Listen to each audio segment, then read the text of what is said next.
Okay, मेरा उनसे संपर्क नहीं हो पा रहा, कोशिश करेंगे उनसे जल्दी कनेक्ट करने की। अब्बास हैदर समाजवादी पार्टी के प्रवक्ता हैं। मैं आपसे जानना चाहता हूं कि CAA पर समाजवादी पार्टी का क्या ऑफिशियल स्टैंड है?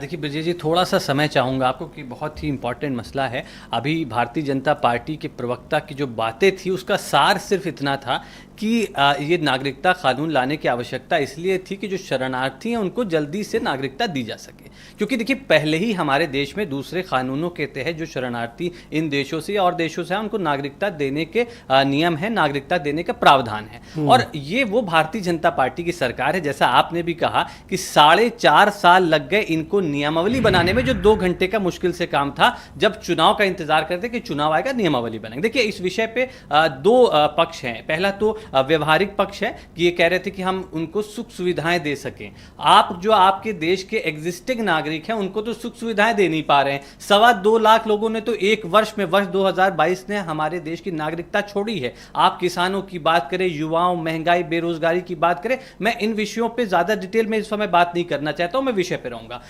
वो पूरा देश इन चीजों से क्या सपोर्ट में CAA के या अपोज कर रहे हैं? नहीं, निश्चित रूप से ऐसा कानून जो हमारे देश के संविधान के अगेंस्ट है उसको हम विरोध करेंगे। मैं वैधानिक पक्ष पे आ रहा हूं, पहले मैं व्यवहारिक पक्ष पे बात करना चाहूंगा। तो इन्होंने सुख सुविधाएं देने की बात करी, इन्होंने कहा कि जल्दी से हम उन्हें नागरिकता दे जाएंगे, तो दोनों ही चीजों में ये फेल हो गए। इनकी ही नीति से, इनकी ही जो कार्यकाम है उनसे ही दिख रहा है कि आप ये दोनों नहीं चाहते। उसके उल्टा DDA ने, जो हिंदू शरणार्थी दिल्ली में रह रहे थे, DDA जो केंद्र की एजेंसी है, उनको नोटिस थमाती है, अभी 4 दिन पहले की बात है, कोई पुरानी बात नहीं, कि आप लोगों के जो रेफ्यूजी कैंप्स हैं इनको गिराया जाएगा, इनको डिमोलिश किया जाएगा। ये इनके डबल स्टैंडर्ड है, ये इनकी नीति है। तीसरी बात, अब मैं आता हूं उसके वैधानिक पक्ष पे। देखिए इनका ये कहना है कि हम जो है इन देशों से 5 धर्मों का आपने नाम लिया, उनके जो रेफ्यूजी 2014 से पहले हैं उनको हम नागरिकता देंगे। ठीक है, इसके अलावा आपका जो सिर्फ एक, इस पे जो आप इस लॉ को अगर पढ़ेंगे तो इस पे सिर्फ एक उसका